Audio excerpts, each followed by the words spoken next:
kembali lagi bersama saya Sekar Ayu Putri dalam program Bincang Kampus Biro Humas Universitas Dian Nusantara. Kali ini Biro Humas mensupport kegiatan Himpunan Mahasiswa Ilmu Komunikasi yaitu Seminar RAM, Rumpi Asik Mahasiswa. Pada seminar kali ini akan membahas dua topik yang berbeda. Yang pertama berkaitan dengan ilmu komunikasi dan juga entertainment.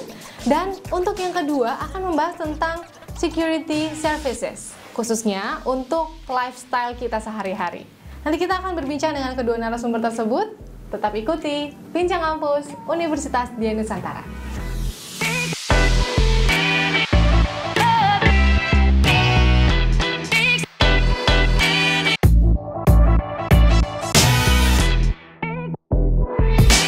Halo kawan Undira, saat ini sudah ada siapa di depan saya? Pasti Botak. Oh bukan. Oh juga bukan. Pasti teman-teman udah nggak asing lagi ya. Di depan saya ini sudah ada Kak Mike Lucas. What's up? What's up guys? Nggak perlu lagi saya capek-capek menjelaskan ya, siapa yang tidak mengenal beliau. Beliau ini sudah terjun di dunia entertain sejak tahun 2004. Ya kan, sebagai VJ MTV, lalu as actor. Kamu buat aku merasa tua. Wow. 2004 men. Iya. Itu hampir 20 tahun yang lalu loh. Oh iya benar. Oh my god. 19. Wow. Gitu, okay. Keren, berarti sudah banyak lah pengalamannya di dunia entertain. Betul? Betul, pasti. Betul ya teman-teman ya, kawan Undira. Oke. Sebagai VJ, lalu aktor dan juga presenter. Ya, pernah. Kak Mike, dari tiga ini, apa yang ternyata passion saya di sini? That's tough. Pasti semuanya asik kan? Masalahnya semuanya asik. Semuanya harus ada satu. Iya tapi apa ya? Apa tuh? Susah. Itu kayak sama aja kamu minta aku nyari di antara 3 perempuan yang cantik-cantik ini, which one do you think is the most beautiful? Gitu. Aku nggak bisa. It's kinda hard karena menurut aku semuanya ada enaknya, ada nggak enaknya juga. Okay. Mungkin nih ya, kalau acting stres, pendalaman karakter maybe. Kalau presenting cepet capek. Betul. You gotta be sharp. Sekali ya kurang tidur segala macem. Tapi waktunya lebih singkat loh kalau presenting. Betul, tapi biarpun kamu nih presenting merasa agak lama kan, biarpun singkat. Betul. sih. I mean, buat mereka yang nonton, lu cuma casis 10 menit. Kita mah, dude itu kayak sejam di hidup gue. What are you talking about man gitu. Terus kalau VJ MTV, oh man VJ MTV, it was fun. It was really fun. It was seru sih. Cuman ada hal yang banyak orang nggak tahu ternyata itu bikin lelah. Okay. They expect us to become the icon anak muda negara itu. So kalau aku dandannya salah di sini marah-marahin. Nih, aku pernah naik ojek ke kantor kan takut telat kan. And my shoes waktu itu putih, sepatu putih itu baru in lagi waktu itu. You know those white shoes, terus kena kotoran aku nggak tahu. And I was online. Oh. Tiba-tiba ada telepon, they call me, it's like, hey, sepatu kamu apa? Miskin nggak bisa beli sepatu baru. Tersinggung dong, biarpun dia bos, like, dude, WTF man, watch your language dude. Agak kesel kan, then I check my shoes, oh iya kena lumpur tadi. Gara-gara itu doang ditegur. Abis aku ditegur.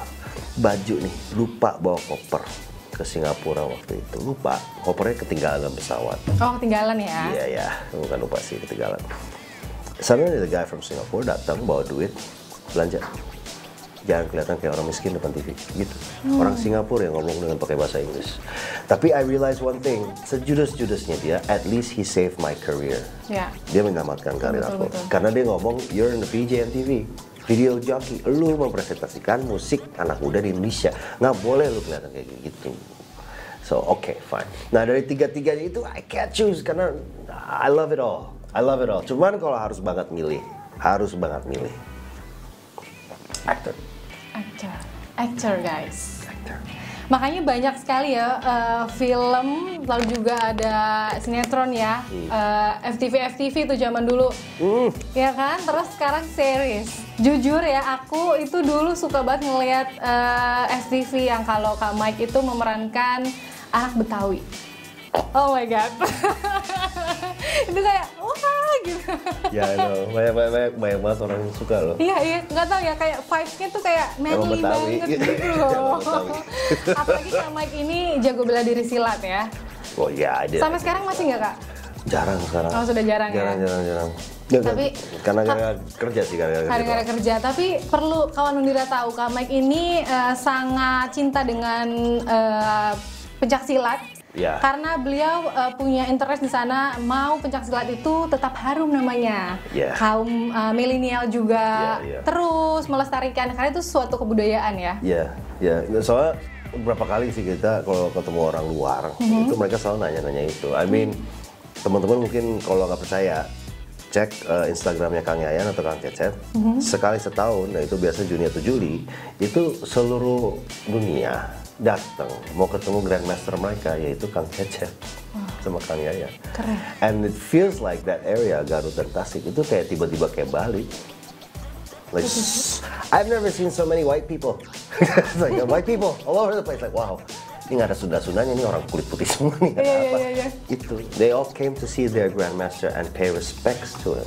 They pay respect to him. Gila kan? Dan itu dari Italia terutama, itu datang. Mereka kayak apa ya? Kayak cium tangan. To this man gitu. Nah dari situ oke, emang budaya aku bagus. I mean our culture is actually amazing. Cuman kitanya aja yang kurang apa ya? Kurang perhatian ke sana. Iya itu doang. Padahal orang lain tuh melihatnya tuh wah gitu. Iya kan. I mean aku tahu kalau kita di budaya emang nggak bisa menghasilkan uang juga. I know. Cuma maksud aku tuh ya make it as a hobby, as a part time hobby ya. Mau latihan nari lah. So kayak Cece Indo, zaman sekarang, kamu bisa jaipong nggak? No. See? Iya. Oh my god, aku malu guys. Well, it's okay, but learn it, you'll have fun. Gak usah sok-sok jago kayak orang mikir, oh lu bisa silat, bisa berantem. Enggak, I just like it. It's art, kayak nari. I mean Dwi Sasono tahu kan? Mas Dwi Sasono tuh dia suka nari loh, and he's really good. He's very very good gitu. Dan dia ngomong, udah nggak usah maksa orang dengan aksen Jawa ini. Udah nggak usah maksa, udah nggak usah maksa anak muda tuh harus tekuni. Ini udah jadiin hobi aja. Betul, gitu. jadikan hobi guys. Hobi aja udah, nggak usah sampai gitu karena kan duit juga harus kita cari. Betul. Jadi kanan dapat kiri dapat lah ya. Iya. Seperti mahasiswa Undira kita juga punya UKM silat. Oh iya, silat apa? Merpati Putih ya kalau nggak salah ya. Merpati Putih. Dan alhamdulillahnya kita terus mencetak prestasi ya. Ayo kita upload untuk UKM Merpati Putih Pencaksilat Undira, keren. Disupport nih sama Kak Mike. Sampai mendunia ya kalau bisa. Amin. Thank you Kak. Oke, Kak Mike. Halo. Aku sempat melihat kalau Kak Mike ini sangat peduli dengan pendidikan Kak Mike. Oh iya. Pada saat itu padahal karir Kak Mike itu sangat cemerlang ya kan? Iya. Yang dimana kalau misalnya kita mau ngambil satu opportunity, kita harus berkorban untuk satu lainnya gitu. Betul. Apa akhirnya yang ya udah oke, gue lanjutin study gue. Sebenarnya at that time, setiap kali mau kuliah itu pasti dapat tawaran kerja yang menarik. Nah, tuh kenapa ya kayak orang mau nikah terus tuh ada yang gangguin deket-deket nikah nggak sih? Ini sih katanya. Iya emang katanya gitu katanya, betul ya Mbak ya? Betul. Kan dia langsung banyak ya perilaku gitu kayak gitu. Tapi I don't know ya. Ada 4 kali dapat tawaran buat beasiswa, aku nggak pernah ambil. Itu jadi pertama aku dapat 2006, tawarin lagi 2008. 2 kali. And then terakhir tuh 2012. At that time, she's my ex-girlfriend. Dia dulu kerja di London School, gitu. Dan dia ngomong, nama lu masih di daftar beasiswa, gitu. Nggak mau ambil. Is it still there? Kita juga surprise, it's still there. Dari 2006 loh? Yeah, so I didn't believe it. Nggak percaya. Tiba-tiba datang teman, dia dosen di sana, He's a very smart man, namanya Kifa Iskak. Dia juga aktor sih. Dia ngajar PAC di situ. And he's a very intellectual guy, easy going guy, and he looks very handsome gitu. Jadi siswanya banyak kan siswi. Karena ganteng, smart, jadi siswi kayak tidak gitu. Yeah, so anyways, dia ngomong like, lu yakin gak mau ambil beasiswa man? Like, I don't know man, lu kayak anak kerja nih. I really wanna make money gitu. Terus ya gue juga, cuman kan come on dude. Lu cuman buang waktu 3,5 tahun daripada lu nyesel seumur hidup. Ya sih, ya udah lu ambil program beasiswa lagi, siapa tahu masih diterima. Ya udah, try, diterima. And I said, oh crap, oh crap. Aku kira makin tua makin bego kan ada time. Ternyata enggak, sama aja. Karena mungkin harus, jadi lo mau nggak mau lo harus bisa. Yeah, you know what I mean. It was like, I gotta do this gitu ya. Udah, akhirnya ambil kuliah itu. And I took it. Tapi aku jujur kewalahan parah. 3,5 tahun itu, I had no life karena pagi siang kuliah, belum lagi kerja kelompok. Sore sampai pagi, jam 2 pagi syuting. Besoknya lagi jam 6, jam 5 gue harus bangun. Karena gue waktu itu tinggal di BSD. Nah BSD ke Sudirman Park berapa lama? Iya, belum ada MRT gitu. Belum ada MRT itu 2012. Oh iya gitu. So, can you imagine what I had to do every day? Dan aku tidur selama 3 tahun itu. A week basis, 5 kali seminggu itu cuma 3-4 jam. It was horrible. But I love the experience. Kenapa? Karena banyak teman-teman sportif, siswa-siswanya juga baik-baik. They were very nice. Biarpun aku kan lebih tua, berapa ya, 8 tahun dari mereka kan. Jadi mereka lihat aku kayak, wah kakak gitu, atau abang. Iya. Ada yang manggil om, cuman aku minta cewek-cewek itu jangan manggil om, gak enak gitu. Iyalah. Om Mike, gitu rame-rame gitu. No. Interpretasinya beda ya. Ini kampus ya, bukan karaoke. Kamu jangan. Aku bercandanya gitu, they will shut their mouths gitu. Tapi ya, it was great. Dan emang sih benar kata teman tuh, kadang-kadang kita dapat ilmu di tempat yang kita segani, yang kita merasa nggak nyaman dan membuat kita sakit. Tapi kita dapat ilmu yang bermanfaat di situ. You never know. Dan akhirnya dapat. Tapi kakak ini kan udah terjun di dunia entertain, terus kuliah di komunikasi massa. Kalau pengalaman aku dulu pas kuliah tuh kayak ngerasa, wah ternyata ini tuh gue udah pernah lakuin. Tapi ada loh teori-teorinya yang ternyata, oh seperti ini. Ada nggak kak? Ada. Menemukan itu? Ada. Jadi pasti ya. Waktu itu we're doing film production kan. Terus ada beberapa teori yang diajarkan waktu itu. Dan kebetulan aku beruntung dapat dosen di situ. Aku dapat dosen-dosen yang emang pernah kerja di entertain, news broadcast, film production.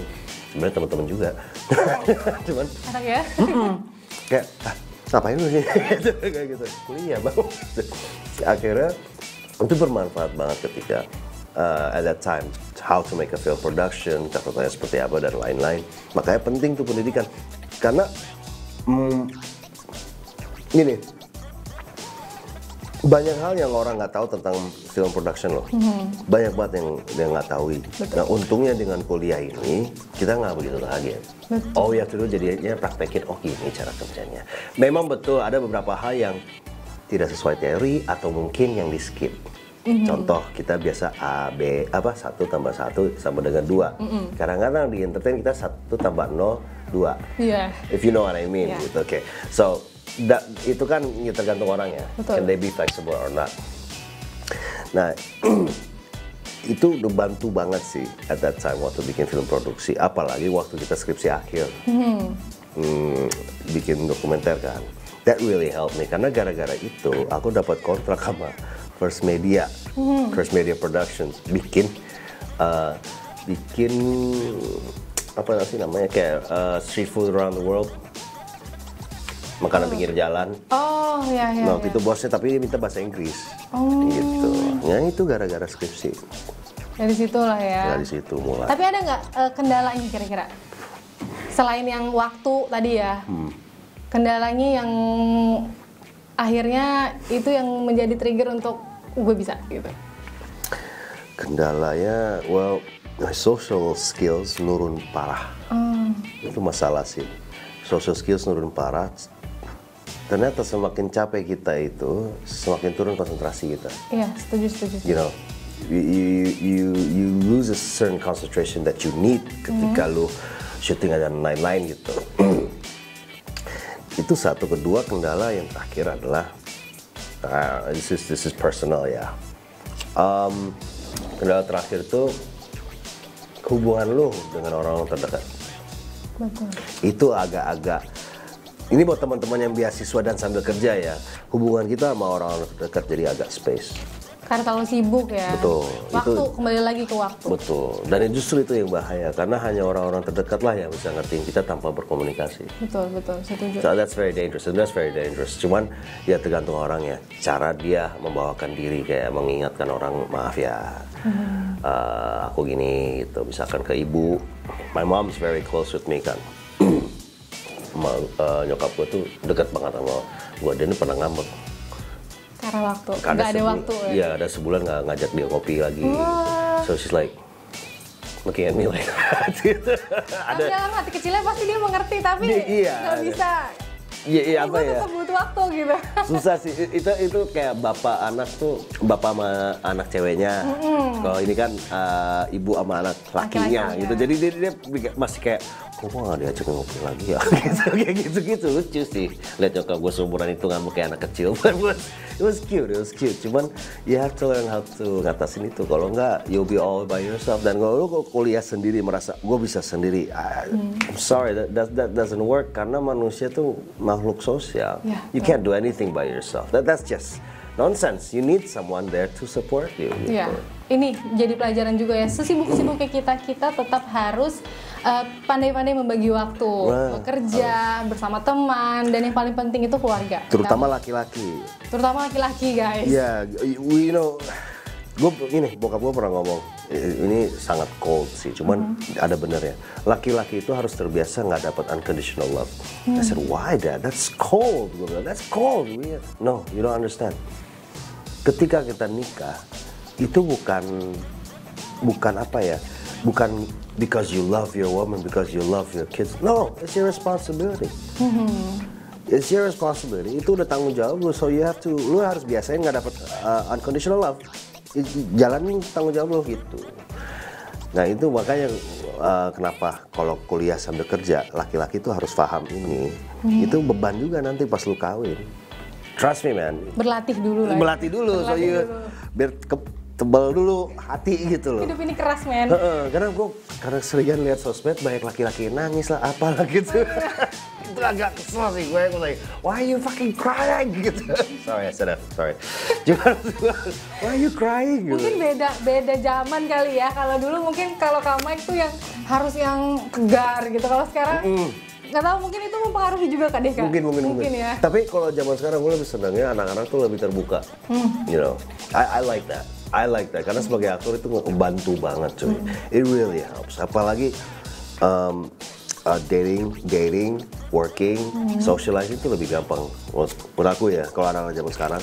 Karena mereka mungkin, you guys mungkin ini ya you have more formats buat komunikasi, jadi terbiasa terbuka kan, open minded maksudnya gitu. Betul. So I prefer it like that.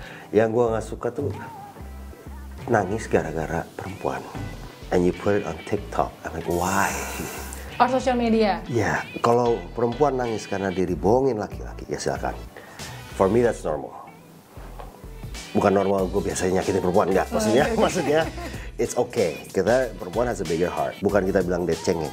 Women have bigger heart than men. Itu it's proven fact. Mereka bisa lebih sensi kalau anaknya kenapa-napa dibanding, ya kan? It's proven fact. You cannot lie about that. Cuma kalau tiba-tiba gue liat laki-laki, apalagi yang viral kemarin tuh. Iya, I know. Jangan sebut. What the hell? Ya udah gitu. Sebenarnya laki-laki menangis juga nggak apa-apa, tapi pada tempatnya. Iya, you know what I mean. Jangan dipublish lah gitu. Itu kan akan menjadi citra kita juga ya. Akan ini orang cengengnya ternyata nggak. Kebayang nggak sih ada cowok deketin kamu nih, terus tiba-tiba cowok itu nangis sosmed gara-gara kamu nolak, malu nggak kira-kira? Malu dong. Iya sih. Aku sebagai temannya juga malu dong. Iya kan, you'll be like, oh dude, turn it off, stop, pasti gitu kan. It's embarrassing man. Oke, baik. Kita kembali ke laptop. Oh gimana? Tentang pendidikan. Tadi aku sempat mendengar Kak Mike berbicara tentang skill. Oh iya. Apa yang harus disiapkan nih Kak untuk khususnya tips lah untuk mahasiswa Undira ini yang sebentar lagi kita tuh udah di semester 8 ya. Jadi mahasiswa kami tuh udah banyak yang mempersiapkan tugas akhirnya. Yeah, boleh dong dikasih tips untuk menghadapi dunia industri khususnya komunikasi saat ini gimana Kak? Well, buat teman-teman komunikasi semua, just be yourself ya. Jangan apa ya namanya. Kalau misalkan aku bilang be yourself, aku maksudnya gini. Be humble. Be humble. Be humble. Cari jalan yang baik secara profesional. Always research. Selalu riset. Jangan pernah datang nggak pernah riset tentang lawan bicara kamu. That's horrible. Do not do that. Aku aja riset soal Dharli Siregar. I didn't know who he was. Gue nggak tahu dia siapa. So I research. Kenapa? Not for yourself. Untuk menghargai orang juga. Betul. Terus ketiga, be flexible, be open minded, terutama zaman sekarang. I mean, kita bisa tahu berita Sulawesi dalam 5 menit sekarang. Hal Sulawesi seperti apa segala macam, cuacanya apa, yang macet di Sulawesi itu apa. Dalam 5 menit kita bisa tahu. Betul. So that's how global it is now di Indonesia. Makanya gue mau bilang sama teman-teman di komunikasi, you have to be open minded. Bukan berarti lu merubah prinsip hidup lu. Misalkan you're a Muslim, a very taat muslimah orang muslimin, nggak mau sentuhan, fine, itu kan prinsip, jangan lakuin aja. What I mean is like your mind be open minded aja, mengerti bukan berarti menerima, itu aja, like ideas and everything. That's what you guys have to be prepared for. Itu yang harus kalian terapin sehari-hari kalau bisa. Terus terakhir, this is the last one buat anak-anak komunikasi. You're gonna be facing challenges. Jadi biarpun kalian sudah lulus, perkembangan bidang aku nih entertain itu lagi cepat nih berkembangnya. So I cannot promise you semua hal yang kamu pelajari itu nanti bermanfaat. Siapa tahu begitu kamu lulus dalam sebulan it evolve again. Wallahu alam. I don't know. Jadi that's why I say always be open minded. Do not clog it or mempersempit pandangan, you know. Be open-minded, be humble. Insya Allah everything will be alright. Oke. Ada lagi? Mungkin I'll give you tips lah kenapa pendidikan penting. Oke, it's very simple. Ada 3 hal untuk menghancurkan negara. And almost everyone knows this. Apalagi yang turunan Yahudi kayak gue. Yang pertama adalah hancurin peran wanita atau peran wanita di dalam kekeluargaan.